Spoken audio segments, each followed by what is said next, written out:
British literature அப்படின்னு சொன்ன உடனே இல்ல இங்கிலீஷ் லிட்ரேச்சர்னு சொன்ன உடனே நம்மளுக்கு சாசர் ஞாபகத்துக்கு வருவாரு. ஸோ சாசர் காலத்துல ஒரு குரூப் ஆஃப் போயட்ஸ் இருக்காங்க. அவங்க வந்து யாருன்னு சொல்றாங்கன்னா ஸ்காட்டிஷ் சாசேரியன்ஸ் அப்படின்னு சொல்றாங்க. இந்த ஸ்காட்டிஷ் சாசேரியன்ஸ் யாரு அப்படின்னு பாத்தீங்கன்னா ஸ்காட்லாண்டை சார்ந்தவங்க. அவங்க வந்து என்ன பண்றாங்க, சாசர், ஜெஃப்ரி சாசர் அவரோட ரைட்டிங்கை இன்ஸ்பிரேஷனை எடுத்துக்கிட்டு அது மூலமா கவிதை எழுதுறாங்க. அவங்க சாசரோட இன்ஃப்ளூயன்ஸ் வந்து இந்த ரைட்டர்ஸ் மேல அதிகமா தெரியறதுனால இந்த குரூப் ஆஃப் போயட்ஸ் வந்து ஸ்காட்டிஷ் சாசேரியன்ஸ் அப்படின்னு சொல்லிட்டு வரலாற்றுல சொல்றாங்க. யார் அவங்க அப்படின்னு பாத்தீங்கன்னா Robert Henryson, William Dunbar, Kevin Douglas, David Lyndsay, James one of Scotland, அது king James one of Scotland, and Harry the Minstrel. இவங்க எல்லாருமே யாரு அப்படின்னு சொன்னா ஸ்காட்டிஷ் சாசேரியன்ஸ். ஏன்னா சாசரோட தாக்கம், அவரோட எழுத்தோட தாக்கம் வந்து இவங்க மேல அதிகமா இருக்கு. ரைட்டா? சோ அப்ப இவங்க வந்து they are also called Macquaries, MAKARIS. Macquaries அப்படின்னு சொன்னா மேக்கர்ஸ், ஒரு படைப்பை உண்டு பண்றவங்க, படைக்கிறவங்க அப்படின்னு அர்த்தம். நேத்தே கூட பார்த்தோம், நேத்து கிளாஸ்ல வந்து டேட்ஸ் இல்லையா, அதாவது போயட்டுக்கு சிட்னி வந்து என்ன தன்னோட அப்பாலஜி ஃபார் போயட்ல கிரீக்ஸ் இல்ல ரோமன்ஸ் வந்து என்னென்ன வார்த்தைகள்லாம் யூஸ் பண்ணாங்க அப்படின்னு பார்த்தப்போ கிரீக்ஸ் வந்து போயன் அப்படின்னு ஒரு வார்த்தையை பயன்படுத்தி இருந்தாங்க, டு மேக் இல்ல மேக்கர்ஸ். அதே மாதிரிதான் இதுவும் மேக்கரிஸ் அப்படின்னு சொன்னா டு மேக், ஒன்னை படைக்கிறது அப்படின்னு அர்த்தம். அப்ப இவங்கள படைப்பாளிங்க அப்படின்னு சொல்லிட்டு சொல்றாங்க, அவ்வளவுதான். மேக்கரிஸ் அப்படின்னு ஒரு வார்த்தை, சரியா? அதுல இதுல முக்கியமானதை யாரு கன்சிடர் பண்றாங்கன்னா king James one of Scotland. ஏன்னா ஒரு கிங்கே வந்து இன்ஃபுளுன்ஸ் ஆகுறாரு. ஒரு இங்கிலீஷ் கவிஞர் சாசர், அவரோட எழுத்து வந்து ஒரு ஸ்காட்டிஷ் கிங்க வந்து இன்ஃபுளுன்ஸ் பண்ணுது. அந்த இன்ஃபுளுன்ஸ் அவர் என்ன எழுதுறாரு அப்படின்னு சொன்னா the king's square, QUAIR, the king's book அப்படின்னு சொல்லிட்டு இதை டிரான்ஸ்லேட் பண்ணலாம். the king's square அப்படிங்கிறது the king's book அப்படின்னு சொல்லிட்டு. அப்புறம் அதுல என்ன பயன்படுத்தினாரு அப்படின்னு பார்த்தீங்கன்னா பின்னாடி வந்து அது ஒரு முக்கியமான ஒரு ஸ்டான்ஸாக வருது, ரைம் ராயல். அதாவது என்ன அப்படின்னு சொன்னா சாசர் வந்து தன்னோட இந்த ஒரு ஒர்க்ல, இந்த ஒரு போயம்ல கம்ப்ளைண்ட் அண்ட் டு பிட்டி அப்படிங்கிற ஒரு போயம் இருக்கு. அந்த போயம்ல ஒரு முக்கியமான ஸ்டான்ஸா வந்து இங்கிலீஷ் லிட்டரேச்சருக்கு முதல் அறிமுகப்படுத்துறாரு. இது வரைக்கும் இந்த மாதிரி ஸ்டான்ஸா ஸ்ட்ரக்சர் வந்து அறிமுகப்படுத்தினது இல்ல, அவர் தான் அறிமுகப்படுத்துறாரு இந்த ஒர்க்ல, கம்ப்ளைண்ட் அண்ட் டு பிட்டி. அது என்ன அப்படின்னு சொன்னா 7 லைன், மொத்தம் வந்து 7 வரிகள் கொண்ட ஒரு ஸ்டான்ஸா ஸ்ட்ரக்சர் இது. அப்ப இதுக்கு ஒரு ரைம் ஸ்கீமும் இங்க இருக்கு. நீங்க ஸ்கிரீனை பாத்தீங்கன்னா அந்த எண்ட் மட்டும் பார்ப்போம். ஃபர்ஸ்ட் லைன் எண்ட்ல பாத்தீங்கன்னா அகு அப்படின்னு முடியுது. தேர்ட் லைன் பாத்தீங்கன்னா ஊ. அப்ப நீங்க ரைம் ஸ்கீம் முதல்ல மார்க் பண்றப்ப ஏ அப்படின்னு ஸ்டார்ட் பண்ணுவோம். அப்போ அகு ஊ அப்படின்னு ஏ அப்படின்னு போட்டுக்கலாம்.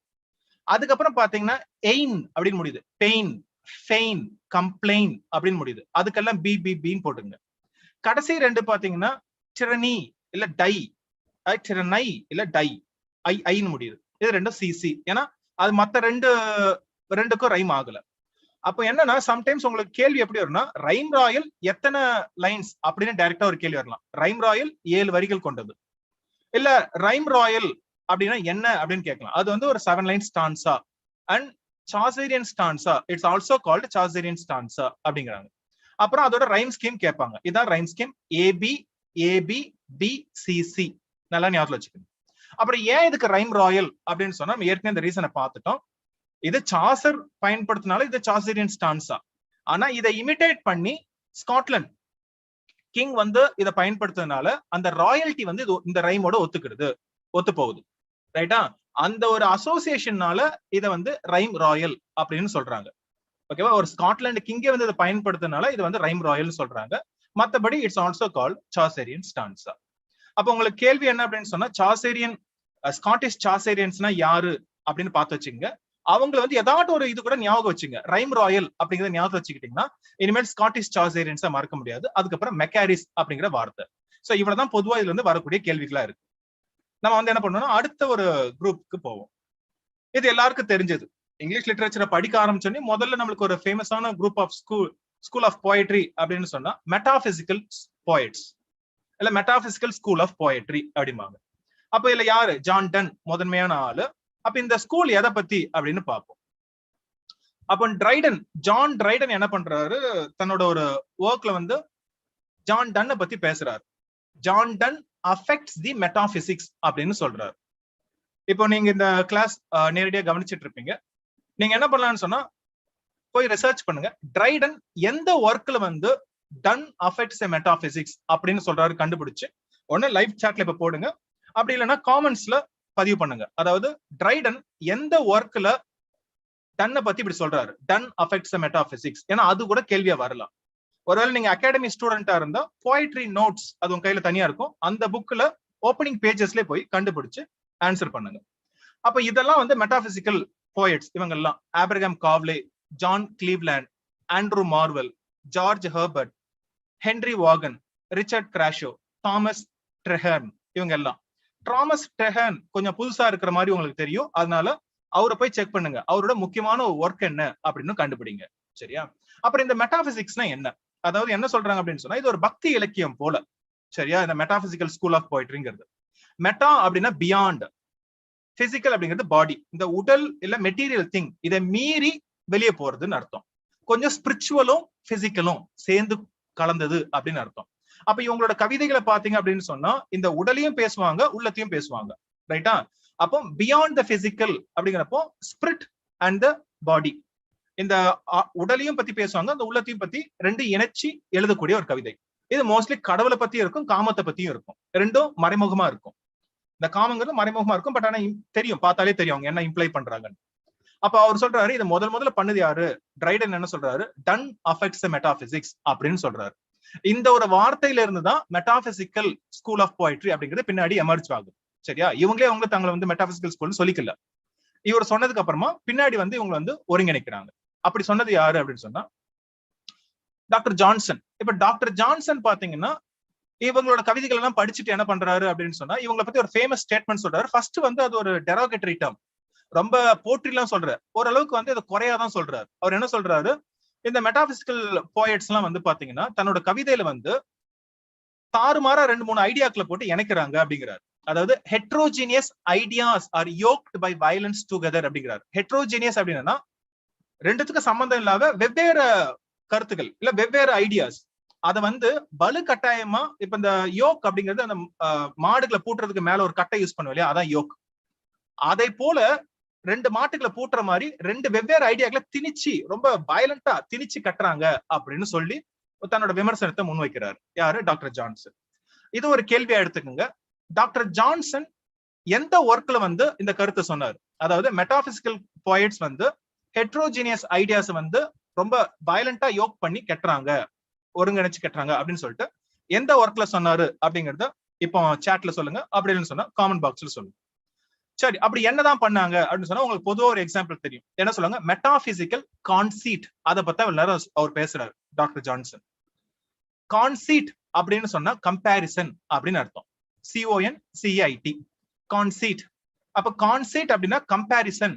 எப்படிப்பட்ட கம்பேரிசன் அப்படின்னு சொன்னா ரொம்பவும் ஃபார் ஃபெச்டு, இதையெல்லாம் வந்து கம்பேரிசன் யாரும் நினைச்சு கூட பார்த்திருக்க மாட்டாங்க.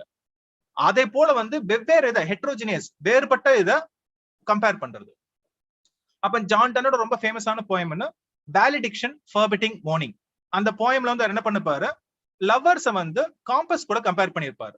எப்படி வந்து ஒரு அந்த காம்பஸ் வந்து ஒரு வட்டம் வரையணும் அப்படின்னு சொன்னா அந்த 2 முனையும் கரெக்டா வந்து கோஆர்டினேட் பண்ணா மட்டும்தான் ஒரு வட்டம் வரைய முடியும். அதே போலதான் லவர்ஸும் என்ன பண்ண அப்படின்னு சொன்னா ஒரு வாழ்க்கை அப்படிங்கிற ஒரு வட்டத்தை வரையறதுக்கு 2 பேரும் ஒருங்கிணைச்சு இருக்கணும் வாழ்க்கையில அப்படின்னு சொல்லிட்டு கம்பேர் பண்ணுவார்.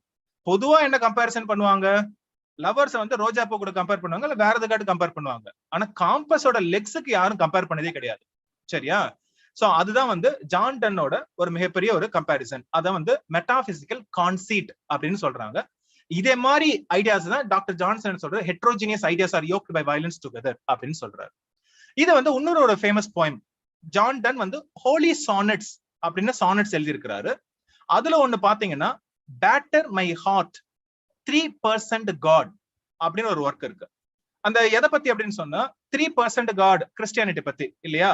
அப்ப 3% ட்ரினிட்டி இல்லையா, உங்களுக்கு வந்து கிறிஸ்டியானிட்டில பார்ப்ப கடவுள் சொல்றப்போ ஃபாதர் சன் ஹோலி ஸ்பிரிட் அப்படின்னு 3 பேர் கொண்ட ஒரு கடவுள்.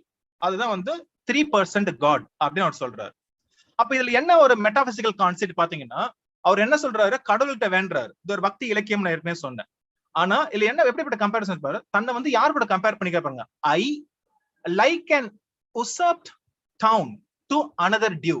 அவர் என்ன சொல்றாரு, கடவுளே நான் வந்து எப்படிப்பட்டவன் அப்படின்னு சொன்னா, நான் வந்து ஒரு முற்றுகை இடப்பட்ட கோட்டை அப்படிங்கிறாரு.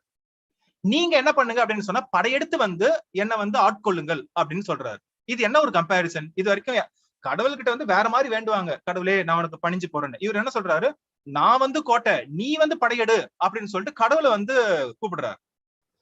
அப்ப என்ன, அசாப்ட் டவுன் அப்படின்னு சொன்னா, ஒரு டவுன் இருக்கு, இல்ல ஒரு கோட்டை இருக்கு, அதை படையெல்லாம் முற்றுகையிட்டு உள்ள புகர முடியாம வந்து வெளியே தவிச்சிட்டு இருப்பாங்க இல்லையா? அப்போ கோட்டைக்குள்ள இருக்கிறவங்க வந்து தனக்கு தேவையான தானியங்கள்லாம் உள்ளே வச்சுக்கிட்டு வாழ்ந்துட்டு இருப்பாங்க.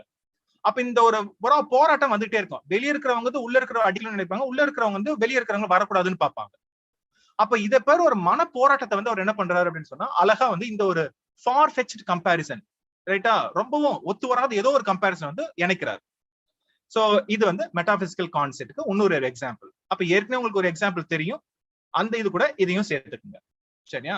சோ அடுத்தது போவோம். அடுத்தது வந்து கெவாலியர் போயட்ஸ். இது யாரு அப்படின்னு சொன்னா அடுத்த காலகட்டத்துல வர்றாங்க.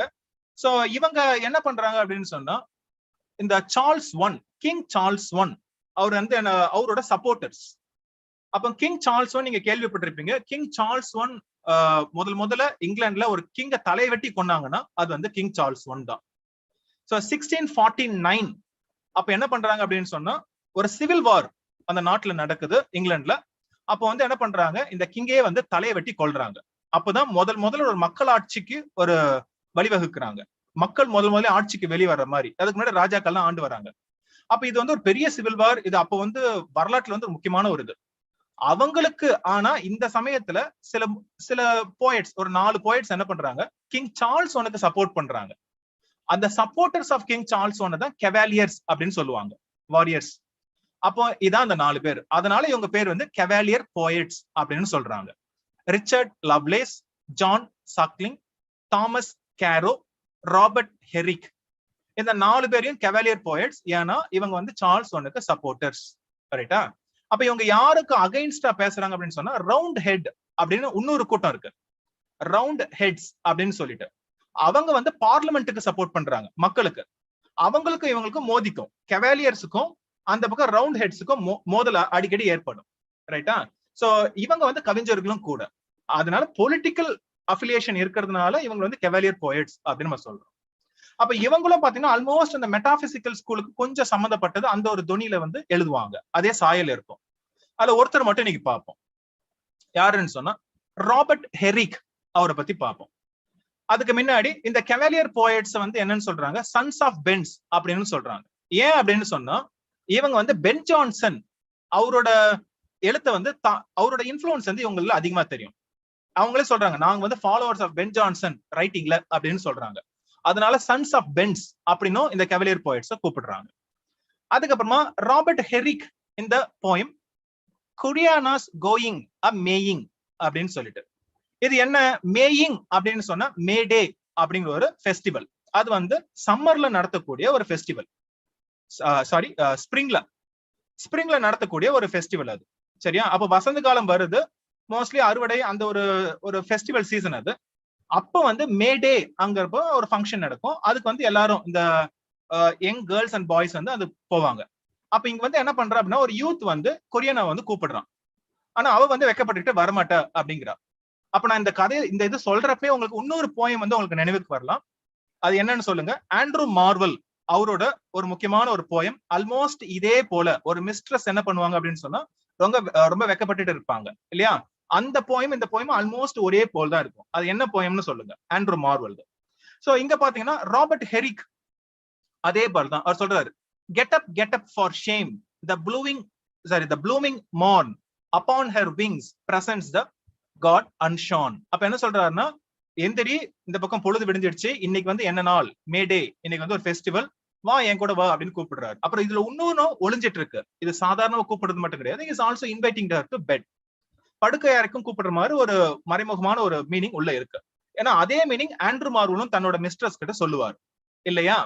அப்ப இது என்ன தீம் அப்படின்னு சொன்னா, ஒரு அந்த காலத்து கவிதையில ஒரு மோட்டிவ் அப்படிம்பாங்க, MOTIF. மோட்டிவ் அப்படின்னு சொன்னா ரெக்கரண்ட் தீம். ஒரு தீம் வந்து அடிக்கடி வந்துகிட்டே இருக்கிற தீமை தான் வந்து மோட்டிவ் அப்படின்னு சொல்லுவாங்க. அது என்ன தீம்னா, கார்ப டிஎம், CARPEDIEM, கார்ப டிஎம். கார்பே டிஎம் அப்படின்னு சொன்னா சீஸ் த டே, சீஸ் த டே, SCIZE, அதாவது காற்றுள்ள போதே தூற்றிக்குள் அப்படிங்கிற மாதிரி, நேரத்தை விரயம் பண்ணாம அன்னன்னைக்கு வந்து பயன்படுத்திக்கணும் அப்படிங்கிற மாதிரி. சோ இந்த இடத்துல காதலர்களுக்கு அது போறதுனால காதலர்கள் அந்த காதலன் என்னன்னு சொல்றான், நீ வந்து இன்னும் கல்யாணம் அப்படின்னு சொல்லிட்டு வெயிட் பண்ணிட்டு இருக்காத, நம்ம வந்து மனசால இணைஞ்சிட்டோம், நம்ம ஏன் வந்து நெருங்கி பழகக்கூடாது, நம்ம வந்து காலத்தை வேஸ்ட் பண்ணக்கூடாது, நம்மளுக்கு இளமை இருக்கிறப்பமே வந்து நம்ம வந்து அதை பயன்படுத்திக்கணும் அப்படின்னு சொல்லிட்டு ஒரு பெண்ணை கன்வின்ஸ் பண்ற மாதிரியான ஒரு ஒரு தீம் வந்து வந்துகிட்டே இருக்கும். அது ஆண்ட்ரூ மார்வல் போயத்லயும் வருது, அதே போயம் தான் இங்க. சோ அப்போ கார்பே டிஎம் அந்த மோட்டிவ்ல வரக்கூடிய 2 போயம்ல இது ஒண்ணு, ஆண்ட்ரூ மார்வலோட அந்த போயம் ஒண்ணு. அப்ப கடைசியில சொல்றாரு தென் while time serves, அப்ப இந்த டைம் அப்படிங்கிற ஒரு கான்செப்ட் இதுல வரும். நேரம் இருக்கும் போதே DR but decaying, நம்மளோட இளமை பருவம் கம்மியாயிட்டே வருது, அதனால நீ என்ன பண்ணு, கம் மர்கோடியனா கம், லெட்ஸ் கோ அ மேயிங், வா அந்த ஃபெஸ்டிவலுக்கு போவோம் அப்படின்னு சொல்லிட்டு கூப்பிடுறாரு. சரியா? சோ அடுத்தது பார்ப்போம். அடுத்தது வந்து இந்த ஸ்கிரிப்லரஸ் கிளப் அப்படின்னு சொல்லிட்டு ஒரு கிளப், SCRIBLERUS, த ஸ்கிரிப்லரஸ் கிளப் அப்படின்னா என்ன? சோ இதுல யார் இருக்காங்க அப்படின்னு சொன்னா, இதுல முக்கியமான ஆளு யார் அப்படின்னு சொன்னா அலெக்சாண்டர் போப். இல்ல போப் தான் ஒரு முக்கியமான ஆளு. அதுக்கப்புறம் நீங்க இருக்கிற முக்கியமான ஆளுங்களாம் பாக்குறீங்க, ஜானதன் ஸ்விஃப்ட், அதுக்கப்புறம் வந்து ஜான் கே, ஜான் ஆர்பட்நாட், ARBUTHNOT, அப்புறம் Thomas Parnell.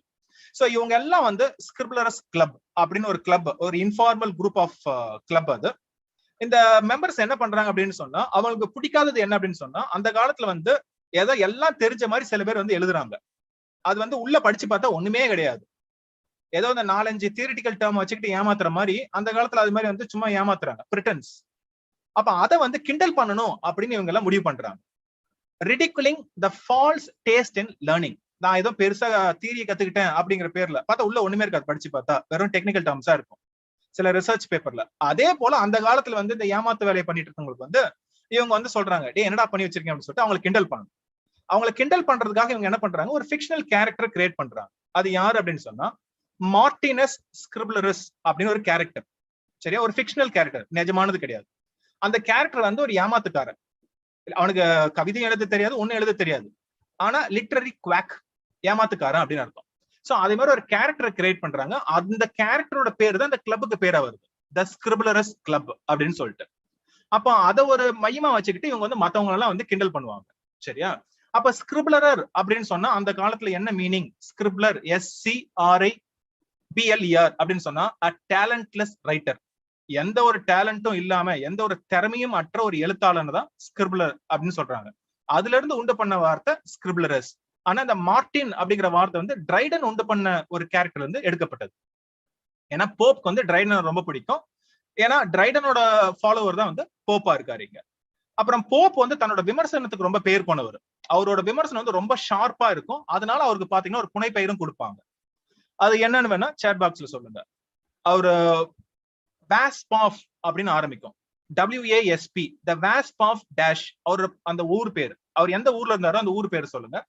The wasp of dash, அந்த இதை வந்து ஃபில் பண்ணி காமெண்ட்ல சொல்லுங்க. வாஸ்ப் அப்படின்னா குளவி, அந்த குளவி போல கொட்டுவார் அவர்.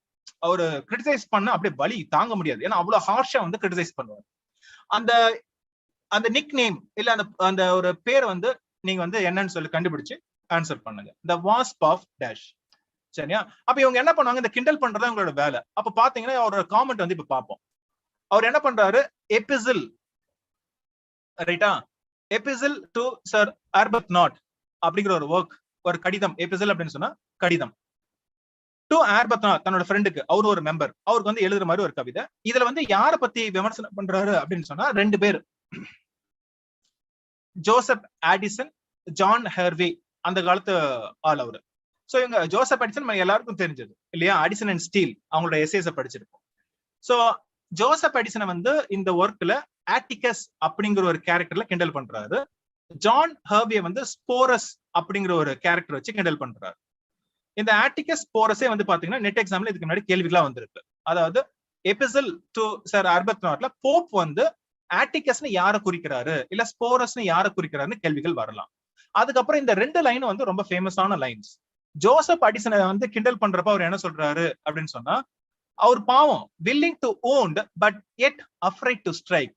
ஜான்சனுக்கு, அதாவது அடிசனுக்கு வந்து ஜோசப் அடிசனுக்கு வந்து என்ன அப்படின்னு சொன்னா, மத்தவங்களை வந்து காயப்படுத்தி பார்க்கணும்னு ஆசைதான், கிரிட்டிசைஸ் எல்லாம் பண்ணணும்னு ஆசைதான். பாவம் அவருக்கு வந்து கிரிட்டிசைஸ் அந்த அளவுக்கு வந்து திறமை கிடையாது அப்படிங்கிறாரு. yet afraid to strike, ஆனாலும் அடிக்கிறதுக்கு பயப்படுறாரு. ஆனா போப் அப்படி இல்ல, இறங்கி அடிப்பாரு. ரைட்டா? யாரா இருந்தாலும் பார்த்து விமர்சனம் கடுமையா இருக்கும். ஆனா அந்த துணிச்சல் அவர்கிட்ட இல்ல அப்படின்னு சொல்லிட்டு ஜோசப் அடிசனை பார்த்து சொல்றாரு. willing to wound, அவரு மத்தவங்களை காயப்படுத்தணும்னு நினைக்கிறாரு, ஆனா சண்டைக்கு வரமாட்டேங்கிறாரு, வீட்டுக்குள்ளே இருந்துக்கிறாரு அப்படின்னு சொல்லிட்டு கிண்டல் பண்றாரு. அடுத்தது பாத்தீங்கன்னா ஜான் ஹர்வே அதை விட கேவலமா சொல்றாரு. அவன் கிடக்குறான். அவன் என்ன சொல்றாருன்னா, who breaks a butterfly upon a wheel, அதாவது ஒரு ஒரு பட்டாம்பூச்சி இருக்கு, ஒரு பட்டாம்பூச்சியை கொல்லணும் அப்படின்னா பசங்க சாதாரணமா புடிச்சு அதுக்கு பின்னாடி ஒரு ஒரு நூலை கட்டிக்கிட்டு அதை கொடுமைப்படுத்துறாங்க இல்லையா? அந்த பட்டாம்பூச்சிங்கிறது அவ்வளவு மென்மையானது, அதை வந்து கொல்ல முடியாம அது ஒரு வண்டி ஏத்தி கொல்லணும்னு நினைக்கிறான் அப்படின்னு சொன்னா, அந்த அளவுக்கு வந்து இவனா அப்படின்னு சொன்னா ஒரு ஒரு பவர்ஃபுல்லா எழுத தெரியாத ஒரு ஆளு இல்லையா? ஏன்னா விமர்சனம் பண்ணணும்னு சொன்னா இல்ல ஒரு ரைட்டிங் இருக்குன்னா ரொம்ப பவர்ஃபுல்லா இருக்கணும். அவனால ஒரு பட்டாம்பூச்சியை கொல்றதுக்கே ஒரு கொடுங்க, ஒரு வண்டி சக்கரம் கொடுங்க, அதை ஏத்தி கொள்ளணும் அப்படின்னு நினைக்கிற ஆளு இவன். சோ இவெல்லாம் வந்து எதுக்கு உதவ போறான் அப்படிங்கிறாரு. அதான் கேக்குறாரு, who breaks a butterfly upon a wheel, எவன் பட்டாம்பூச்சியை வந்து ஒரு வண்டி ஏத்து கொள்ளுவான், இவன் தான் கொள்ளுவான் அப்படின்னு சொல்லிட்டு ஜான் ஹார்வே வந்து நக்கலா கிண்டல் அடிக்கிறாரு. சோ இதனாலதான் என்ன பண்றாங்க அப்படின்னு சொன்னா, போப் வந்து ரொம்ப பவர்ஃபுல்லான விமர்சகர். அதனாலதான் அந்த வாஸ்ப் ஆஃப் அந்த ஊர் பேரு, அவரோட ஊர் பேரை சொல்லுங்க. சரியா? அடுத்தது போவோம், லேக் போயட்ஸ். அப்ப லேக் போயட்ஸ் உங்களுக்கு எல்லாருக்கும் தெரிஞ்சது. லேக் டிஸ்ட்ரிக்ட்ல இப்ப நம்ம ரொமான்டிக் ஏஜ் வந்துட்டோம். இப்ப நியோ கிளாசிக்கல் இருந்து ரொமான்டிக் ஏஜுக்கு போறோம். அப்ப ரொமான்டிக் ஏஜ்னா லேக் போயட்ஸ் அப்படின்னா லேக் டிஸ்ட்ரிக்ட்ல வாழ்ந்த இந்த 3 கவிஞர்கள், William Wordsworth, Coleridge and Robert Southey. இவங்க 3 பேரும் வந்து லேக் டிஸ்ட்ரிக்ட்ல வாழ்ந்ததுனால லேக் போயட்ஸ் அப்படின்னு சொல்றோம். அப்புறம் இந்த ஒரு திருப்பு முனையும் இவங்க தான் கொடுத்திருக்காங்க. அப்புறம் ஃபர்ஸ்ட் கால்ரிட்ஜும் ராபர்ட் சதேவும் நெருங்கிய நண்பர்கள் முதல்ல. ஏன்னா அவங்க 2 பேருமே சேர்ந்து பாத்தீங்கன்னா ஒரு புதிய ஒரு சமூகத்தை உருவாக்கணும் அப்படின்னு சொல்லிட்டு பேண்டிசோக்ரசி, பேன் அப்படின்னா ஆல் இல்லையா? இப்ப பேன் இந்தியா மாதிரி பேண்டிசோக்ரசி. அப்ப பேண்டிசோக்ரசி அப்படிங்கிறதா ஒரு சொசைட்டி, அந்த சொசைட்டில வந்து எல்லாரும் ஈக்குவலா இருப்பாங்க, எல்லாருக்கும் சம உரிமை அப்படிங்கிற மாதிரி ஒரு ஐடியலா இவங்கள சின்ன பசங்க அப்போ வந்து என்ன பண்றாங்க, ஒரு இளைஞர்கள் கால்ரிட்ஜும் ராபர்ட் சதேவும் 2 பேரும் வந்து வாடா நம்ம வந்து உலகத்துல பெருசா சாதிக்கணும் அப்படின்னு சொல்லிட்டு அமெரிக்காவுக்கு கிளம்பி போறாங்க. கிளம்பி போயிட்டு ஒரு இடத்த கண்டுபிடிச்சு அப்புறம் 2 பெண் ஆல்மோஸ்ட் தங்கச்சிங்க, அக்கா தங்கச்சி மாதிரி.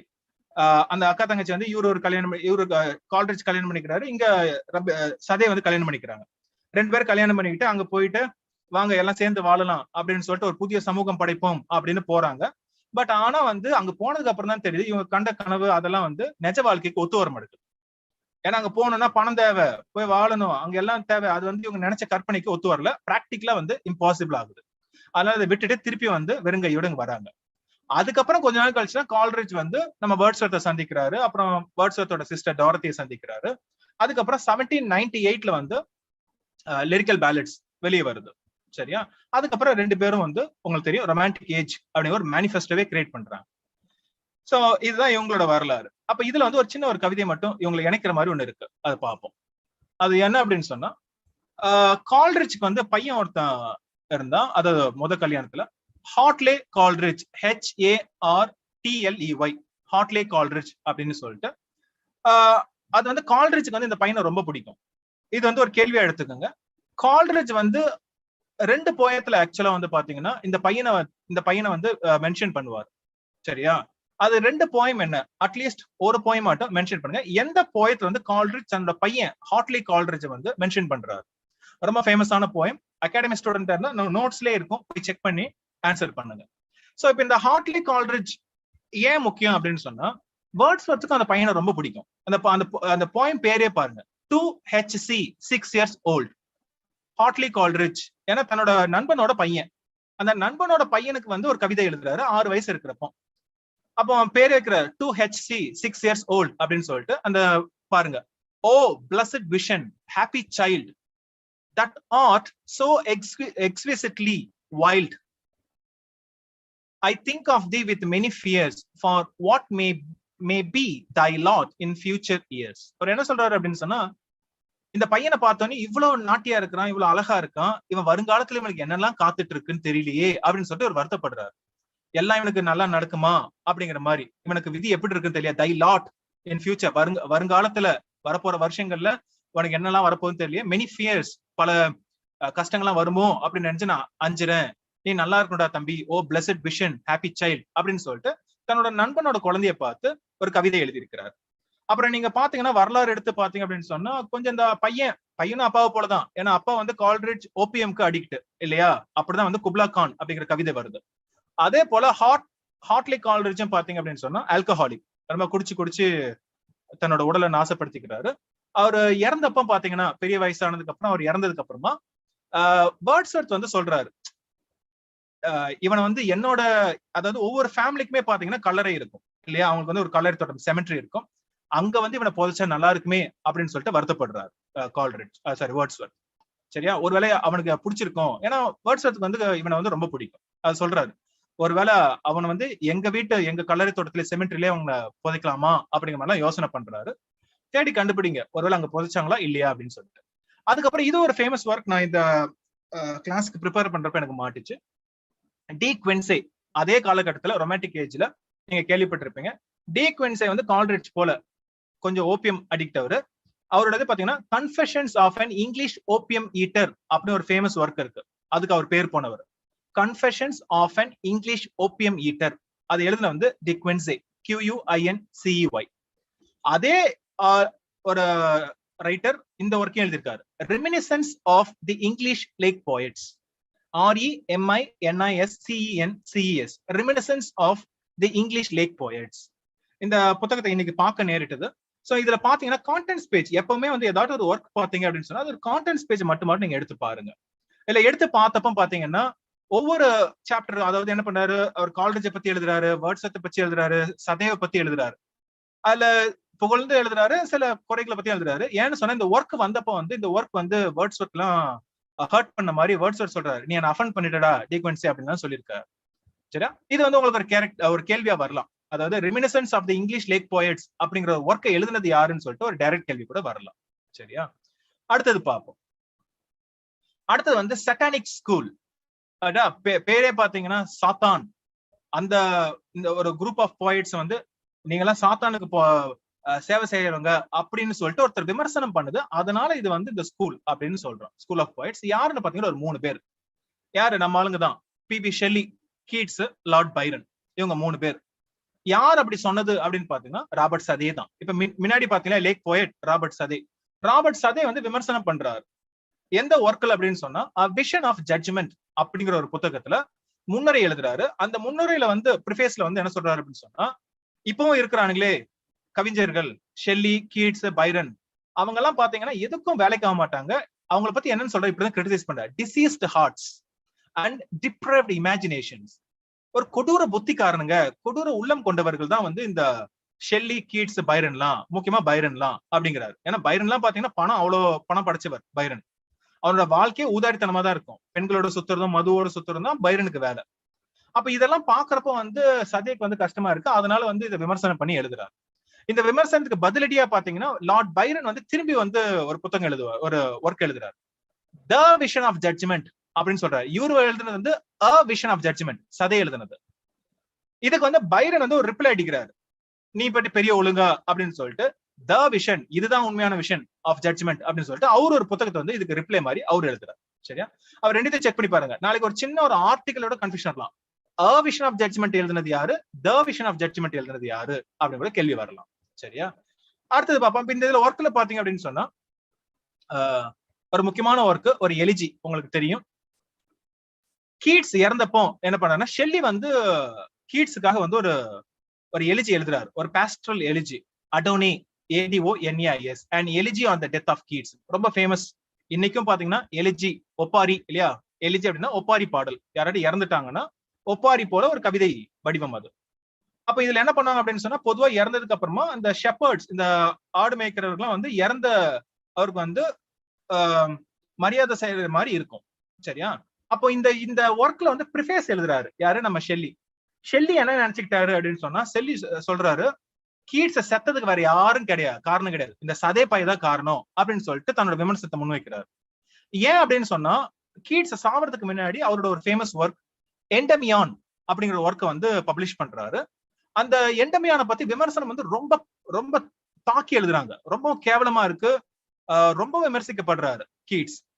அது அந்த விமர்சனம் எந்த ஒர்க்ல எந்த ஜேர்னல்ல பப்ளிஷ் ஆகுதுன்னு சொன்னா குவார்டர்லி ரிவ்யூ அப்படிங்கிற ஒரு ஜேர்னல்ல பப்ளிஷ் ஆகுது. ஆனா அந்த ரிவ்யூவை எழுதுனது யாருன்னு தெரியல.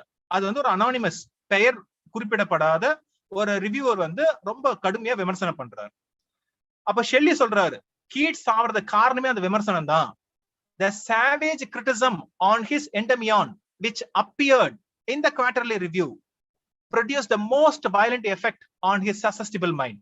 அப்ப கீட்ஸ் வந்து ரொம்பவும் இலகுன மனசுக்காரன், அவன் இப்படி விமர்சனனால அவன் மனசு உடைஞ்சு போயிட்டான். தி அஜிடேஷன் டஸ், அதனால அந்த ஆடி போனதுனால என்ன ஆகி போச்சு அப்படின்னு சொன்னா, ended in the rupture of a blood vessel, அதனால தன்னோட ரத்த நாளங்கள் பாதிக்கப்பட்டு அவரோட நுரையீரல் பாதிக்கப்படுது. அதனால வந்து என்ன போயிடுச்சு அப்படின்னு சொன்னா அவருக்கு டிபி வந்துடுச்சு. ராபிட் கன்சம்ஷன் என்சியூட் அப்படின்னு சொல்றாரு. இது வந்து ஷெல்லியா வந்து கற்பனை பண்ணிக்கிட்டு சொல்றாரு, இதான் பாதிப்பா இருக்கணும். அதனால கீட்ஸ் வந்து டிபில சத்தது காரணம், அதோட வீரியம் அதிகமானது காரணம் இந்த விமர்சனம். அந்த விமர்சனத்தை வந்து ஏற்கனவே வந்து சதை இப்படி வந்து சாட்டனிக் ஸ்கூல்னு சொல்லியிருக்காரு. அப்ப இதை எழுதுனது சதைவா தான் இருக்கணும்னு சொல்லிட்டு சதைவை வந்து கிண்டல் அடிக்கிறார். இல்ல அவர் வந்து இந்த ஒர்க்ல பாத்தீங்க அப்படின்னு சொன்னா சதை வந்து த நேம்லெஸ் வேர்ம் அப்படின்னு சொல்லிட்டு அடோனேல போர்ட்ரே பண்ணிருப்பாரு. அதுவே கூட உங்களுக்கு கேள்வி வரலாம், அடோனேல யார வந்து த நேம்லெஸ் வேர்ம், WORM, புழு, பேர் இல்லாத புழு, அந்த புழு மட்டும் கிடையாது, அது வந்து ஒரு பாம்பு அப்படிங்கிறாரு. அந்த பாம்போட நஞ்சு பட்டுதான் தீண்டிதான் என்ன பண்ணாரு அப்படின்னு சொன்னா கீட்ஸ் இறந்துட்டாரு அப்படிங்கிறாரு. ஒரு ஃபிகரேட்டிவா சொல்றாரு. அந்த விமர்சனத்தை வந்து நஞ்சு போலவும் அந்த பாம்பை வந்து சதை போலவும் இவர் சொல்றாரு, த நேம்லெஸ் வேர்ம். சரியா? சோ பட் ஆனா உண்மையா வந்து வேற ஒருத்தர் எழுதியிருப்பாரு. ஆனா இவர் வந்து சதைன்னு நினைச்சு இப்படி சொல்லியிருப்பாரு. சரியா? அது யார் எழுதுன்னு செக் பண்ணுங்க. அப்புறம் இன்னொன்னு, எண்டமியானோட முதல் வரி என்ன? அதாவது கீட்ஸோட எண்டமியான் பாத்தீங்கன்னா ரொம்ப ஃபேமஸான ஒரு வரி. அதாவது எண்டமியானோட ஃபர்ஸ்ட் லைன் வந்து இன்னைக்கும் ரொமான்டிக் லிட்டரேச்சர்ல, ரொமான்டிக் ஏஜ்ல பேசப்படுற ஒரு லைன். ஃபர்ஸ்ட் லைன் என்ன? அதுக்கப்புறம் எண்டமியான் யாருக்கு டெடிகேட் பண்ணார், கீட்ஸ் வந்து யாருக்கு டெடிகேட் பண்ணார், அதையும் கண்டுபிடிங்க. அதுவே வந்து நாளைக்கு கேள்விகளை வரலாம். அடுத்தது பார்ப்போம். The Pre Raphaelite Brotherhood. ரைட்டா? அப்போ இவங்க யாரு அப்படின்னு சொன்னா ரஃபேல் அப்படிங்கிற ஒரு பெயிண்டர் இல்லையா? அவர் வந்து இப்பல ரெனேசன்ஸ் பீரியட்ல யூரோப்ல இருந்த ஒரு பெயிண்டர், இட்டாலியன் பெயிண்டர். அவரோட பெயிண்டிங் எல்லாம் வந்து பாத்தீங்கன்னா ரொம்ப இயல்பா, ரொம்ப சாதாரணமா அப்படியே நேச்சரை கேப்சர் பண்ற மாதிரி இருக்கும். அப்போ இந்த குரூப் ஆஃப் போயட்ஸ், அதாவது இந்த பிரதர்ஹுட் ப்ரீ ரஃபலைட், அப்ப அவங்க என்ன சொல்றாங்க, நாங்க ரஃபேலை போல நாங்கள் வந்து என்ன பண்ண போறோம், ஓவியங்கள் வரைய போறோம் அப்படின்னு சொல்லிட்டு கிளம்புறாங்க ஒரு குரூப். அப்ப பொதுவா பாத்தீங்கன்னா இந்த குரூப் வந்து மோஸ்ட்லி பெயிண்டர்ஸ் இருக்கக்கூடிய, பெயிண்டர்ஸ் இல்ல ஸ்கல்ப்டர்ஸ் அவங்க இருக்கக்கூடிய ஒரு குரூப். அதுல சில பேர் வந்து போயட்ஸாவும் இருக்கிறாங்க. அப்ப அவங்க என்ன சொல்றாங்க அப்படின்னு சொன்னா, நாங்க வந்து பெயிண்டர்ஸும் கூட. அப்ப எப்படிப்பட்ட பெயிண்டிங் வரைய போறோம், ரஃபேலோட காலத்துக்கு இல்ல மின் காலத்துக்கு இருந்த போல பெயிண்டிங் நாங்க வரைய போறோம்.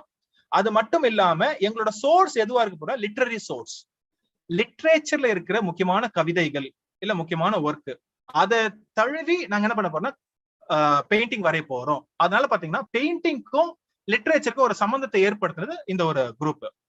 சோ இல்ல யார் யாரு அப்படின்னு பாத்தீங்கன்னா டான்டே கேப்ரியல் ராசெட்டி, டிஜி ராசெட்டி, ரைட்டா? அவர் தான் வந்து முக்கியமான ஆளு. அதுக்கப்புறம் பாத்தீங்கன்னா வில்லியம் ஹால்மன் ஹண்ட், அதுக்கப்புறம் வந்து ஜான் எவரட் மில்லைஸ், அதுக்கப்புறம் ஜேம்ஸ் காலின்சன் இல்ல ஃபெட்ரிக் ஜார்ஜ் ஸ்டீஃபன்ஸ், அடுத்தது தாமஸ் உல்னர். இவங்க எல்லாமே பாத்தீங்க அப்படின்னு சொன்னா ப்ரீ ரஃபலைட் பிரதர்ஹுட். அப்புறம் இந்த பக்கம் உங்களுக்கு ஒரு பெயிண்டிங் இருக்கு. அந்த பெயிண்டிங் யாருது அப்படின்னு சொன்னா டிஜி ராசெட்டி வந்து த டே ட்ரீம், அதான் அந்த பெயிண்டிங்கோட பேரு. இந்த இதை நீங்க சில இடத்துல பார்த்திருக்க வாய்ப்பு இருக்கு. வில்லியம் லாங் அப்படின்னு ஒரு ஆத்தர் இருக்காரு. அவரோட ஹிஸ்டரி ஆஃப் இங்கிலீஷ் லிட்டரேச்சர் புத்தகத்தோட கவரே இப்படிதான் இருக்கும். அப்போ எனக்கு பாக்குறப்ப அந்த புத்தகத்தோட கவர் என்ன அர்த்தம்னு தெரியல. பட் இன்னைக்கு நான் செக் பண்றப்ப திருப்பி அந்த புத்தகத்தை எடுத்து பார்த்தேன். வில்லியம் லாங், அது ஒரு ஃபேமஸான புத்தகம் இங்கிலீஷ் லிட்டரேச்சருக்கு, ஹிஸ்டரி ஆஃப் இங்கிலீஷ் லிட்டரேச்சர் புத்தகம் இருக்கு. இப்போ மாடர்ன் அதோட கவர் பாத்தீங்கன்னா இந்த பெயிண்டிங் தான் அதுக்கு யூஸ் பண்ணிருக்காங்க. சரி, அதுக்கப்புறம் பாத்தீங்கன்னா இவங்க ஒரு ஜேர்னல் யூஸ் பண்ணாங்க. அந்த ஜேர்னலோட பேரு த ஜெர்ம், GERM, ரைட்டா? ஜெர்ம் அப்படின்னு சொல்லிட்டு. ஜெர்ம் அப்படின்னா முளைச்சு வருது, புதுசா வெளி வருது அப்படின்னு அர்த்தம். அடுத்த இதுல வந்து ஒரு முக்கியமான கவிதையும் பாக்குறோம். ஏன்னா டிஜி ராசெட்டி பெயிண்டரும் கூட, கவிதையும் எழுதுவார், போயிட்டும் கூட. சோ அவரோட ஒரு முக்கியமான கவிதை என்னன்னா சாமுவல் டெய்லர் காலரிட்ஜ். காலரிட்ஜ் வந்து அவருக்கு ரொம்ப பிடிக்கும். அதனால காலரிட்ஜை பத்தி ஒரு கவிதை எழுதியிருக்காரு. ஹிஸ் சோல் ஃபேர்ட் ஃபார்த் அப்படின்னு சொல்லிட்டு ஆரம்பிக்கிற இந்த கவிதை. இந்த கவிதையில வந்து என்ன சொல்றாரு அப்படின்னு சொன்னா கடைசி எண்டுல வந்து காலரிட்ஜ் எப்படிப்பட்டவர் அப்படின்னு சொன்னா இந்த செஞ்சுரிஸ், இந்த நூற்றாண்டுகளுக்கே பீக்கன் அப்படிங்கிறார். BEACON, ஒரு கலங்கரை விளக்கம் போல அவர் இல்ல அப்படின்னு சொன்னா இந்த 19th செஞ்சுரி, அதாவது 18th 19th செஞ்சுரிக்கு ஒரு கலங்கரை விளக்கம், மத்தவங்க எல்லாம் இன்ஸ்பயர் ஆகக்கூடிய ஒரு ஆள். அப்ப இன்ஸ்பயர் பண்ண ஆள் யாருன்னா கால்ட்ரிட்ஜ் ஒரு ட்ரிபியூட் மாதிரி இதை எழுதியிருக்காரு. அப்புறம் இன்னொன்னு என்ன பண்ணுங்க அப்படின்னு சொன்னா, டான்டே கேப்ரியல் ராசட்டிக்கு ஒரு சிஸ்டர் இருப்பாங்க. அவங்க யாருன்னு கண்டுபிடிங்க. அப்புறம் கண்டுபிடிச்சதுக்கு அப்புறமா அவங்க ஒரு ஃபேமஸான ஒரு போயம் எழுதியிருப்பாங்க. ரைட்டா? போயம் பேர் காப்ளின் மார்க்கெட். அந்த காப்ளின் மார்க்கெட் அதை எழுதினது யாரு? அது உங்களோட சிஸ்டர். அந்த சிஸ்டர் பேரு சொல்லுங்க. பிளஸ் அந்த காப்ளின் மார்க்கெட்ல 2 சிஸ்டர் இருப்பாங்க அந்த போயம்ல. ரைட்டா? அந்த போயமோட சம்மரி பாருங்க, இல்ல ஒரிஜினல் பாருங்க. அந்த சிஸ்டர்ஸோட பேரையும் சொல்லுங்க. ஒன்னு டான்டே கேப்ரியல் ராசட்டி, டிஜே ராசட்டியோட சிஸ்டர் பேர் என்ன? அந்த சிஸ்டரோட ஃபேமஸ் போயம் தி காப்ளின் மார்க்கெட். அந்த காப்ளின் மார்க்கெட்ல 2 சிஸ்டர்ஸ் வருவாங்க. அவங்க பேரும் செக் பண்ணுங்க. அடுத்தது பார்ப்போம். Confessional poets. அப்ப கன்ஃபெஷனல் போயட்ஸ் இப்ப நம்ம அமெரிக்கன் போயட்ரிக்கு போறோம். அமெரிக்காவில சில குரூப் ஆஃப் போயட்ஸ் இருக்காங்க. அவங்களோட மோட் ஆஃப் ரைட்டிங் என்னவா இருக்கும் அப்படின்னு சொன்னா, உச்சகட்டமா தான் வாழ்க்கையில நடந்ததை கன்ஃபெஸ் பண்ற மாதிரி, ஒரு பிரீஸ்ட் கிட்ட போயிட்டு தான் பண்ண தப்பு எல்லாம் கன்ஃபெஸ் பண்ற மாதிரி, ரீடர்ஸ் கிட்ட தான் என்ன நினைச்சேன், தன்னோட செக்ஷுவல் லைஃப்ல இருந்து, தான் மனநிலையில இருந்து எல்லாத்தையும் பத்தி ஓப்பனா பேசக்கூடிய ஒரு போயம் இது. அப்படிப்பட்ட ஒரு சாராம்சம் கொண்டதுதான் கன்ஃபெஷனல் போயட்ஸ். அவங்க எழுதுற கவிதைகள் அப்படிதான் இருக்கும். தன்னோட மனநிலை மட்டும் பேசுவாங்க, எல்லாத்தையும் பத்தி பேசுவாங்க. ரைட்டா? தன்னோட குழந்தை பருவத்துல நடந்தது, இல்ல முக்கியமா பாத்தீங்கன்னா ஒரு டோன் வந்துட்டே இருக்கும். சாக போற ஒரு டோன் வந்துட்டே இருக்கும். ஒரு டோன் ஆஃப் டெத், அந்த ஒரு டோன் உள்ள வந்துகிட்டே இருக்கும். ரைட்டா? சோ யாருன்னு உங்களுக்கு கண்டுபிடிச்சிருப்பீங்க. உங்களுக்கு முதல்ல சொன்ன உடனே சில்வியா பிளாத் தான் ஞாபகத்துக்கு வரும். இது 1950s and 60sல இருக்கிற அமெரிக்கன் போயட்ஸ். முக்கியமா பாத்தீங்கன்னா John Berryman, BERRYMAN, John Berryman, Robert Lowell, Sylvia Plath, Theodore Roethke, ROETHKE, அதுக்கப்புறம் ஆன் செக்ஸ்டன், அதுக்கப்புறம் வில்லியம் டி விட் ஸ்னாட்கிராஸ். இவங்க எல்லாரும் பாத்தீங்கன்னா கன்ஃபெஷனல் போயட்ஸ் அப்படின்னு உங்களை கேட்டகரைஸ் பண்றாங்க. இதுல முக்கியமான ஆளு அப்படின்னு பாத்தீங்கன்னா ராபர்ட் லாவல். ரைட்டா? அப்ப இவர் ப்ரொஃபஸரும் கூட. இவரோட ஒரு முக்கியமான கலெக்ஷன் லைஃப் ஸ்டடீஸ் அப்படிங்கிறது. அப்புறம் இவர்கிட்ட படிச்சவங்க அந்த 2 மாணவிகள் யாருன்னா சில்வியா பிளாத்தும் ஆன் செக்ஸ்டனும். ரைட்டா? அப்ப சில்வியா பிளாத்தும் ஆன் செக்ஸ்டனும் இவங்க கீழே படிச்சவங்க தான், ஸ்டூடெண்ட் தான். சரியா? அப்ப நீங்க என்ன பண்ணிக்கலாம்னா, Robert Lowell, Sylvia Plath, on செக்ஸ்டன், இவங்க 3 பேரையும் நீங்க கனெக்ட் பண்ணிக்கலாம். சோ தட் நீங்க மறக்காம இருக்கிறதுக்கு இது உதவியா இருக்கும். அப்புறம் இந்த குரூப் ஆஃப் போயட்ஸை படிக்கிறப்ப கண்டிப்பா நீங்க சில்வியா பிளாத்தோட கிட்டத்தட்ட 2-3 போயம்ஸ் நீங்க படிச்சு வச்சுக்கிறது நல்லது. இன்னைக்கு ஒண்ணு பார்ப்போம். அதுல முக்கியமானது பாத்தீங்கன்னா லேடி லெசரஸ் அப்படிங்கிறது ஒரு முக்கியமான போயம். சோ எப்படி செத்ததுக்கு அப்புறம் மீண்டு வர்ற மாதிரி, ஒரு ரிசரக்ஷன் மாதிரி, லேடி லெசரஸ் செத்து மீண்டு வர்ற மாதிரி, அதான் கவிதையும் கூட. Sylvia Plath Lady Lazarus. அப்ப இதுல என்ன பண்றாங்க, இந்த போயம் ஏன் முக்கியமா படிக்கிறாங்க அப்படின்னு சொன்னா, ஒரு கன்ஃபெஷனல் போயிட் இல்லையா இவங்க. அதுக்கப்புறம் உங்களுக்கு தெரியும், அவங்க இறந்துருவாங்க, சூசைட் பண்ணி இறந்துருவாங்க. she gassed herself to death இல்லையா? அந்த வீட்டுல கேஸ திறந்து விட்டுட்டு அதுல ரூம பூட்டிக்கிட்டு இல்ல மூஞ்ச வச்சுக்கிட்டு அதை சுவாசிக்க முடியாம இறந்து போறாங்க. சோ இவங்க சூசைட் பண்ணி தான் இறக்குறாங்க. அதுக்கு முன்னாடி எழுதப்பட்ட ஒரு கவிதை இது. அப்ப என்ன நினைக்கிறாங்கன்னா, இதுவே ஒரு சூசைட் நோட் அப்படிங்கிற மாதிரி நினைச்சுக்கிறாங்க இந்த கவிதையை. அதனால இந்த கவிதைக்கு இம்பார்ட்டன்ஸ் அதிகம். அந்த கவிதையோட சில வரிகள் மட்டும் கொடுத்திருக்கேன், 2 ஸ்டான்ஸா கொடுத்திருக்கேன் பாருங்க. And I, a smiling woman, I am only 30, and like the cat I have 9 times to die. அப்ப என்னன்னா, இந்த 9 times to die இதுக்கு இது முதல் அட்டெம்ப்ட் கிடையாது. இவங்க பல வாட்டி சூசைட்க்கு ட்ரை பண்ணிருக்காங்க. அவங்க வயசை பத்தி சொல்றாங்க, this is number 3 அப்படிங்கிறாங்க. what a trash to annihilate each decade. அவங்க வாழ்றதே கஷ்டமா நினைக்கிறாங்க. ஒவ்வொரு 10 வருஷத்தையும் எப்படி கடந்து போறது அப்படின்னு சொல்லிட்டு பேசாம மரணத்தை தழுவலாம் அப்படிங்கிற மாதிரி சொல்றாங்க. சோ இது ஒரு சூசைட் நோட்டா எழுதியிருப்பாங்களோ அப்படிங்கிற மாதிரியும் இருக்கு. ஆனாலும் அவங்க என்ன சொல்றாங்கன்னா, மீண்டு வருமே அப்படிங்கிறாங்க. அது ஒரு வகையில உண்மை. ஏன்னா அவங்க இன்னும் மீண்டு வராங்க அப்படின்னு சொன்னா, அவங்க கவிதையால இன்னும் மீண்டு வராங்க. ரைட்டா? இன்னும் அவங்க alive, she is not dead அப்படிங்கிறது ஒரு இம்ப்ளைடு மீனிங்கா நம்ம எடுத்துக்கலாம். அப்புறம் சில்வியா பிளாத்தோட முக்கியமான ஒரு போயட்ரி கலெக்ஷன் என்ன அப்படின்னு சொன்னா, ஏரியல் அப்படிங்கிறது ஒரு முக்கியமான ஒரு போயட்ரி கலெக்ஷன். இந்த கவர் பேஜ்ல பாருங்க, forward by ராபர்ட் லாவல் அப்படின்னு நீங்க பாக்குறீங்க. சரியா? And also winner of the Pulitzer prize. நம்ம அடுத்த கேட்டகரிக்கு போவோம். அடுத்தது பாத்தீங்கன்னா ஹார்லம் ரெனைசன்ஸ். வரலாற்றுல ஒரு முக்கியமான ஒரு குரூப் ஆஃப் போயட்ஸ் இவங்க. ஏன் அப்படின்னு சொன்னா, இது வரைக்கும் நம்ம பார்த்ததெல்லாம் ஒரு ஏஜ் வைஸா பார்த்திருக்கோம். இங்கிலாந்துல, அமெரிக்காவில பார்த்திருக்கோம். அமெரிக்காவில முதல்ல கருப்பின மக்கள் அவங்க கவிதையில உச்சத்துக்கு வந்த ஒரு காலம். அதை பத்தி, அதுதான் ரெனைசன்ஸ், மறுமலர்ச்சி. ரெனைசன்ஸ்ங்கிறது மறுமலர்ச்சி. யாரோடது அப்படின்னு சொன்னா, கருப்பின மக்களோட ஒரு மறுமலர்ச்சி இந்த இடத்துல. ஏன்னு சொன்னா அவங்க வந்து தன்னோட உரிமைகளுக்காக போராடுறாங்க. போராடுறது மட்டும் இல்லாம அவங்களோட இலக்கிய படைப்பு வந்து ஒரு பிரம்மாண்டமான ஒரு பீரியட் வெடிச்சு செதறுது. அது கவிதையா வெளியே வருது, ஆர்ட் ஒரு ஓவியமா வெளியே வருது, உங்களுக்கு வந்து நாவல்ஸா வெளியே வருது. அந்த ஒரு காலகட்டம் தான் வந்திருக்கு. அவங்க இருந்த இடம் முக்கியமா வந்து இந்த கருப்பின மக்கள் வந்து அமெரிக்காவில வந்து ஹார்லம் அப்படிங்கிற ஒரு பகுதியில வந்து அதிகமா வாழ்ந்தாங்க. அந்த பகுதியில இருந்து எல்லாருமே பார்த்து ஒரு வைப்ரண்டா இருக்கு. அந்த ஒரு ஏஜ் அவ்வளவு வைப்ரண்டா இருக்கு. அதனாலதான் இது வந்து ஹார்லம்ஸ் ரெனேசன்ஸ் அப்படின்னு சொல்றாங்க. ஒரு ரீபர்த் அவங்களுக்கு அப்படிங்கிறாங்க. அப்ப இதுல இருந்து ஆட்கள் வந்து பார்ப்போம். அப்ப இந்த ஹார்லம் ரெனேசன்ஸ் என்னன்னு சொல்றாங்க? நியூ நீக்ரோ மூவ்மெண்ட் அப்படின்னு சொல்றாங்க. புதிய கருப்பின மக்களோட ஒரு எழுச்சி அப்படிங்கிற மாதிரி சொல்றாங்க. ரைட்டா? அப்ப இதுல முக்கியமான ஆட்கள் யாருன்னா கவுண்டி கலன், CULLEN, கவுண்டி கலன், WEB டுபுவா, DUBOIS.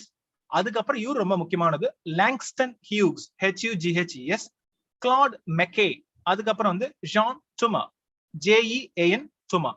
அடுத்தது வந்து ஜோரா நீல் ஹர்ஸ்டன். ரைட்டா? சோ இவங்க எல்லாருமே பாத்தீங்கன்னா இந்த இயக்கத்துல சம்பந்தப்பட்டவங்க எல்லாரும் ஒரு வகையில வந்து கான்ட்ரிபியூட் பண்ணிருக்காங்க. அப்ப இவங்க எழுதின கவிதை எல்லாம் வந்து ஒரு தொகுப்பா, இல்ல இவங்க ஒர்க் நாட் கவிதை மட்டும் கிடையாது, எஸ்ஏவா இருக்கட்டும், மத்த விஷயமா இருக்கட்டும், அதை வந்து ஒரு தொகுப்பா எடுத்து வந்தது யாரு அப்படின்னு சொன்னா Alan Locke, ALAN, Alan LOCKE, Alan Locke அப்படிங்கிறவர் the new negro voices of the Harlem renaissance அப்படிங்கிற ஒரு தொகுப்பு எடுத்துட்டு வர அந்தாலஜி ஆஃப் ஒர்க்ஸ் இந்த ரைட்டர்ஸ். இது வந்து கேள்விகளை வரக்கூடியதா இருக்கும். அதாவது நீங்க என்ன பண்ண அப்படின்னு சொன்னா பொதுவா வந்து ஏதாவது ஒரு குரூப் ஆஃப் ரைட்டர்ஸ் நீங்க படிக்கிறப்போ அவங்க ஏதாவது அந்தாலஜி எடுத்துட்டு வந்திருக்காங்களா, இல்ல முக்கியமான ரைட்டர்ஸ் வந்து ஏதாவது எடிட் பண்ணிருக்காங்களா, இல்ல அவங்களோட போயம்ஸ் என்ன அப்படின்னு ஒரு லிஸ்டே பாருங்க. நீங்க அகாடமி ஸ்டூடெண்ட்ஸ் வந்து உங்களோட போயட்ரி நோட்ஸ்ல பின்னாடி ஒரு லிஸ்டே இருக்கு, ஏஜ் வைஸா இருக்கு, நீங்க அதை செக் பண்ணிக்கணும். சரியா? நம்ம அடுத்தது பார்ப்போம். சோ இதுல ஒரு முக்கியமான போயம் தான் வந்து ஹார்லம், அந்த இடத்த பத்தி லாங்ஸ்டன் ஹியூக்ஸ், நான் ஏற்கனவே சொன்ன அந்த கவிஞர். அந்த லைன்ஸ பாருங்க. அவர் என்ன சொல்றாரு அப்படின்னு சொன்னா what happens to a dream defer, ஒரு கனவு தள்ளி போனா என்ன ஆகும் அப்படி ஒரு கேள்வியை கேட்கிறார். அது என்ன ஆகும்?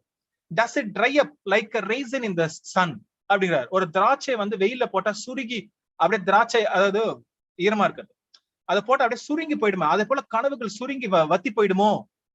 ஆர் ஃபெஸ்டர் லைக் அ சோர், இல்ல புண்ணு மேல வந்து ஒரு மாதிரி காயம் பட்டோன்னு மேல வந்து ஒரு தழும்பு மாதிரி அப்படியே படரும் இல்லையா, ஒரு ஸ்கின், அதே போல வந்து சுருங்கி போயிடுமோ அப்படிங்கிறாரு. அந்த புண்ணு ராவா இருக்கிற வரைக்கும் தான் துடிப்பு இருக்கும், வலி இருக்கும். அதுக்கப்புறம் பாத்தீங்கன்னா கொஞ்சம் ஒரு மேல வந்து ஒரு லேயர் ஆஃப் ஸ்கின் வந்து வந்துடும் இல்லையா, அது வந்து ஃபெஸ்டர் அப்படிம்பாங்க. Than that run. அதுக்கப்புறம் does it sting like rotten meat, அந்த கனவு வந்து பலிக்காதப்போ வந்து இந்த இறைச்சி கெட்டு போன நாத்து அடிக்குமோ, ஏன்னா கனவு உயிர் இல்ல, இழந்த உயிர் இல்லாம வந்து மக்கி போய் அழுக ஆரம்பிச்சிருமோ அப்படிங்கிறாரு. இதெல்லாம் கேள்வியா தான் கேட்கிறாரு. ஏன்னா வந்து கருப்பின மக்களோட கனவுகள் வந்து என்னைக்குமே வந்து வெளியே வராதா, நிறைவேறாதா அப்படி ஒரு கேள்வி கேட்கிறாரு. அப்புறம் இந்த ஹார்லம் ரெனேசன்ஸ் அவங்க அமெரிக்கர்களா இருந்தாலும் அவங்க தன்னோட கவிதையில என்ன சொல்றாங்கன்னு சொன்னா எங்களுக்கு அப்படின்னு சொல்லிட்டு பூர்வீகம் இருக்கு, எங்களுக்கு அப்படின்னு சொல்லிட்டு ஒரு ஹெரிட்டேஜ் இருக்கு, நாங்கெல்லாம் ஆப்பிரிக்கர்கள், எங்களுக்கு வந்து ஒண்ணுமே இல்லை நினைச்சுக்காதுங்க, எங்களுக்கு ஆப்பிரிக்காவில எங்களுக்கு அப்படின்னு சொல்லிட்டு பூர்வீகம் இருக்கு, ஆப்பிரிக்க மக்கள் நாங்க அப்படின்னு சொல்லிட்டு தங்களோட ஆப்பிரிக்க இனத்தை வந்து அவங்க வந்து திருப்பி வந்து நினைவு கூறுவாங்க. அமெரிக்கால தான் அது ஆப்ரோ அமெரிக்கன்ஸ். சரியா? அப்ப இந்த கவிதை ஏன் அவங்களுக்கு கொடுத்தோம் அப்படின்னு சொன்னா இதுல அந்த ஃப்ரேஸ் பாக்குறீங்க, லைக் அந்த ஒரு சிமிலி, a raisin in the sun, அந்த ஒரு ஃப்ரேஸை வந்து யாரு டைட்டிலா எடுத்துக்கிறாங்கன்னா பிற்காலத்துல பாத்தீங்கன்னா லொரைன் ஹான்ஸ்பெரி அப்படிங்கிற ஒரு எழுத்தாளர், பிளே ரைட், நாடகம் போடுறவங்க.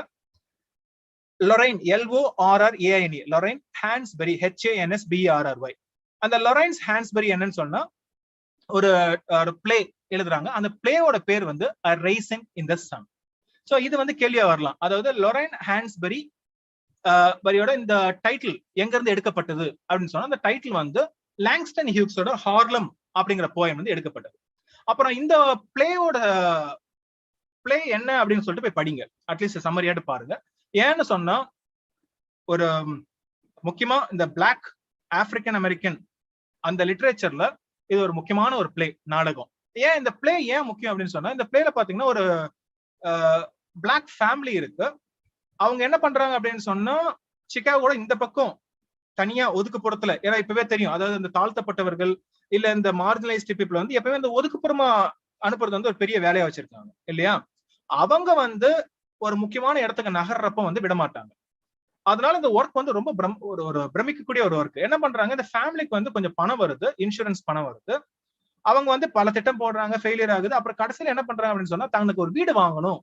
ஏன்னா எல்லாருக்கும் அது கனவா இருக்கு, தனக்கும் ஒரு சொந்த வீடு வாங்கணும். அப்போ அதே மாதிரி ஒரு நெய்பர்ஹுட்டுக்கு போகணும் அப்படின்னு நினைக்கிறாங்க. அவங்க என்ன பண்றாங்க, அந்த பணத்தை வச்சுக்கிட்டு வெள்ளை மக்கள், அதாவது ஒயிட் பீப்புள் இருக்கக்கூடிய ஒரு நெய்பர்ஹுட், அந்த ஒரு இடத்துக்கு வந்து குடிபெயரணும் அப்படின்னு போறாங்க. அங்க வந்து வீடு அவங்க வாங்குறாங்க. ஆனா என்ன பண்றாங்கன்னா, இடையில வந்து என்ன பண்றாங்க, சில பேர் வந்து தரகர்கள் வராங்க. வந்து என்ன சொல்றாங்கன்னா, நீங்க கொடுத்த விலையை விட 10 மடங்கு அதிகமா தரும். நீங்க வந்து என்ன பண்ணுங்க, அந்த இடத்துக்கு வராதீங்க. நீங்க வேற இந்த பணத்தை வச்சுக்கிட்டு வேற எங்கேயாவது போயிடுங்க அப்படிங்கிறாங்க. ஃபர்ஸ்ட் இவங்க வந்து பணத்தை பார்த்து சில பேர் என்ன, இவங்க ஃபேமிலி வந்து ஓகே நினைக்கிறாங்க. அதுக்கப்புறம் என்ன நினைக்கிறாங்க, இப்ப கூட நம்ம வந்து அந்த இடத்துக்கு போல அப்படின்னு சொன்னா இவங்களுக்கு எல்லாம் தொக்கா போயிடும். நம்ம கடைசியில அப்ப இந்த பிளே எப்படி முடியும்னா, என்ன பணம் கொடுத்தாலும் சரி எனக்கு வேணாம், நாங்க அங்க வருவோம், நாங்களும் அமெரிக்கர்கள் தான், கருப்பின மக்கள் தான், நாங்களும் அமெரிக்கர் தான், அது என்ன வெள்ளைக்காரங்களுக்கு மட்டும்தான் வந்து அந்த இடம் சொந்தமா அப்படின்னு சொல்லிட்டு துணிச்சலா வந்து நகர்றாங்க. பட் நம்மளுக்கு என்ன ஆகும்னு தெரியல. அப்ப இந்த ஒரு கருப்பின மக்கள், முக்கியமா இந்த ஒரு குடும்பம், வெள்ளையர்கள் இருக்கக்கூடிய ஒரு இடம், அந்த இடத்துக்கு போனா ஒயிட்ஸ் இருக்கக்கூடிய போறாங்க, என்ன ஆகும், சரிட்டா? அப்படிப்பட்ட ஒரு முக்கியமான ஒரு பிளே தான் இது. அதனால போயிட்டு அதுல முக்கியமான கேரக்டர்ஸ் என்ன, அப்ப இந்த கதை என்ன அப்படின்னு சொல்லிட்டு பாத்துக்கோங்க. ஒரு நல்ல விஷயமா இருக்கு. அடுத்து நம்ம வந்து இமேஜஸும் பார்ப்போம். இது வந்து ஒரு முக்கியமானது. அதாவது இதுல வந்து இங்கிலீஷ், அதாவது ஆங்கிலோ அமெரிக்கன் 2 போயட்ஸுமே வருவாங்க. இமேஜிசம் அப்படின்னா என்ன? அதாவது நீங்க கவிதை படிக்கிறப்பமே உங்க மனசுல வந்து ஒரு ஒரு ஓட்டம், அதாவது எப்படிப்பட்ட என்ன ஓட்டம் மாதிரி, அதாவது நீங்க கவிதையை படிக்கிறப்பமே மனசுல வந்து ஒரு இமேஜ் ஃபார்ம் ஆகும். அப்படியே வந்து அவங்க கவிதையில என்ன சொல்றாங்களோ அது ஒரு படம் போல, ஒரு காட்சி போல உங்க மனசுல வந்து விரியணும். அப்படிப்பட்ட கவிதைகளை எழுதணும் அப்படிங்கிறாங்க. ரொம்ப அப்டிராக்டா எழுதாம, ரொம்ப ஏதோ படிச்சா வேகா ஒரு பிலோசாபிக்கலா எழுதாம கான்கிரீட்டா எழுதணும். அந்த கான்கிரீட் தொடக்கூடியது. அப்போ இதை படிச்சா மனசுல ஒரு ஓவியம் போல வருது இல்லையா, அப்படி அதான் கான்கிரீட் அப்படிங்கிறாங்க. அப்ப என்ன சொல்றாங்க, சில ஃபீலிங்ஸை வந்து, உணர்வுகளை வந்து கவிதையில வந்து சொல்லணும் அப்படின்னா இமேஜஸ் யூஸ் பண்ணுங்க. இப்ப காதல் அப்படிங்கிறது வந்து உணரதான் முடியும் இல்லையா? அப்ப அதே மாதிரி உணர்வுகள், இல்ல தாய் பாசம், இல்ல வந்து போராட்டம், அப்போ இதை போல உணர்வுகளை வந்து நீங்க என்ன பண்ணணும் அப்படின்னு சொன்னா, ரீடருக்கு வந்து கன்வே பண்றப்போ அவங்க புரிஞ்சு கொள்ற மாதிரி சாலிடான கம்பேரிசன்ஸ், சாலிடான இமேஜஸ் யூஸ் பண்ணுங்க அப்படிங்கிறாங்க. அப்போ டு கன்வே அப்டிராக்ட் ஐடியாஸ், அப்டிராக்டா இருக்கக்கூடிய ஐடியாஸ் வந்து கான்கிரீட்டான இமேஜஸ் மூலமா கன்வே பண்ணணும். இதுதான் வந்து இந்த மூமெண்டோட முக்கியமான கொள்கை. அப்ப இதுக்கு யார் தலைவர், நேத்தே பார்த்திருப்போம், அவர் தான் எஸ்ரா பவுண்ட். அப்ப எஸ்ரா பவுண்ட் அப்படின்னு சொன்னாலே இமேஜிசம் மாடர்னிஸ்ட் போய்ட்டுக்கு முக்கியமான ஆளு. நம்ம ஏற்கனவே பார்த்திருக்கோம், டிஎஸ் எலியட் தன்னோட வேஸ்ட்லேண்ட இவருக்கு தான் வந்து டெடிகேட் பண்ணாரு 1922ல. அப்ப எஸ்ரா பவுண்ட் அது முக்கியமானது. அப்போ அவர் ஒரு மெத்தட் சொல்றாரு. அப்போ கவிதையில வந்து இந்த மெத்தடை ஃபாலோ பண்ணும், இடியோகிராமேட்டிக் மெத்தட் அப்படின்னு சொல்லிட்டு. அது என்ன மெத்தட்னு பாக்குறதுக்கு முன்னாடி இவங்க எல்லாம் தான் இமேஜிஸ்ட் போயிட்ஸ். இன்னும் ரொம்பவே இருக்காங்க, நான் சிலர் மட்டும் இங்க லிஸ்ட் பண்ணிருக்கேன். இமேஜிஸ்ட் போயிட்னா ஃபர்ஸ்ட் 2 பேர் எல்லாருக்கும் மனசுல வர்றவங்க, ஒன்னு எஸ்ரா பவுண்ட், இன்னொன்னு வந்து வில்லியம் கார்லஸ் வில்லியம்ஸ். சரியா? நீங்க என்ன பண்ணுங்க, வில்லியம் கார்லஸோட எந்த ஒரு போயம் வந்து அடிக்கடி பிரிஸ்கிரைப் பண்ணப்படுது, அது வந்து ஒரு ஒரு wheel, I am just part of the title நான் சொல்றேன். அது என்ன டைட்டில் ஞாபகத்துல இருந்தா சொல்லுங்க. ஒரு சின்ன கவிதை, அதுல வந்து ஒரு கோழி குஞ்சுக்கு வந்து ஒரு தள்ளுவண்டிக்கு பக்கத்துல நிக்கிற மாதிரி நிக்கும், அவ்வளவுதான் கவிதை. அது என்னன்னு சொல்லுங்க, அந்த டைட்டில் என்ன? வில்லியம் கார்லஸ் வில்லியம்ஸ் அவரோட ஃபேமஸ் இமேஜிஸ்ட் போயம் என்ன? அதுக்கப்புறம் பாத்தீங்கன்னா ரிச்சர்ட் ஆல்டிங்டன் இருக்காரு, ஹெச்டி ஹில்டா டூலிட்டில் இருக்காங்க, ஆமி லாவல் இருக்காங்க, அதுக்கப்புறம் வந்து ஃபோர்ட் மேடாக்ஸ் ஃபோர்ட். அதுக்கப்புறம் நான் ஏற்கனவே சொன்ன இது மாதிரி இதெல்லாம் வந்து தொகுப்பாங்க. இப்ப எஸ்ரா பவுண்ட் வந்து பயங்கரமான எடிட்டரும் கூட. அப்ப அவர் என்ன பண்றாரு, இவங்க எழுதின கவிதையெல்லாம் ஒரு தொகுப்பா எடுத்துட்டு வர்றாரு.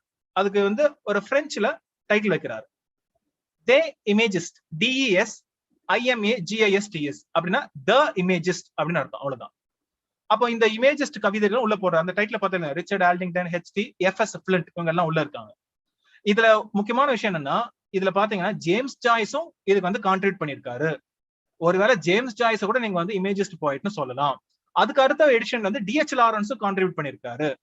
ரைட்டா? அப்ப இதெல்லாம் வந்து எக்ஸ்ட்ரா டீடைல்ஸ், நீங்க போய் தேடி கண்டுபிடிங்க. சரி, இப்ப இந்த மெத்தட் என்னன்னு பார்ப்போம். இடியோகிராமேட்டிக் அல்ல இடியோகிராமிக் மெத்தட், IDEOGRAMMIC அப்படின்னா என்ன? இடியோனா ஐடியா, கிராமிக் அப்படின்னு சொன்னா ஒரு கான்கிரீட் இமேஜ், அதுதான். அதாவது இமேஜிசத்தை எப்படி கன்வே பண்றது அப்படின்னு சொன்னா, அந்த காலத்துல சைனீஸ் ரைட்டிங் எல்லாம் பாத்தீங்கன்னா, நீங்க இப்பவும் கூட சைனீஸ் எழுத்துக்கள் வந்து இப்ப மழை பெய்யுதா அப்படின்னு சொன்னா அவங்க எழுத்தே வந்து அந்த மலை தூறல் மாதிரி அப்படியே எழுதுவாங்க, இல்ல வீடு அப்படின்னு சொன்னா வீடு மாதிரியே வரைவாங்க. அப்ப அந்த லெட்டரே வந்து ஐடியாவை கன்வே பண்ணிடும் இல்லையா? இப்ப நம்ம எழுத்துக்கள்லாம் வேற. இப்ப நம்ம எழுத்துக்கள் வந்து தமிழ்ல இருக்கிற இங்கிலீஷ்ல இருக்கிற எழுத்துக்கள் வேற. ஆனா சைனீஸ் எழுத்துக்கள் பாத்தீங்க அப்படின்னு சொன்னா அந்த எழுத்துக்களே வந்து அந்த என்ன ஐடியாவை கன்வே பண்ண போறாங்களோ அதுவே ஓவியம் மாதிரி இருக்கும்.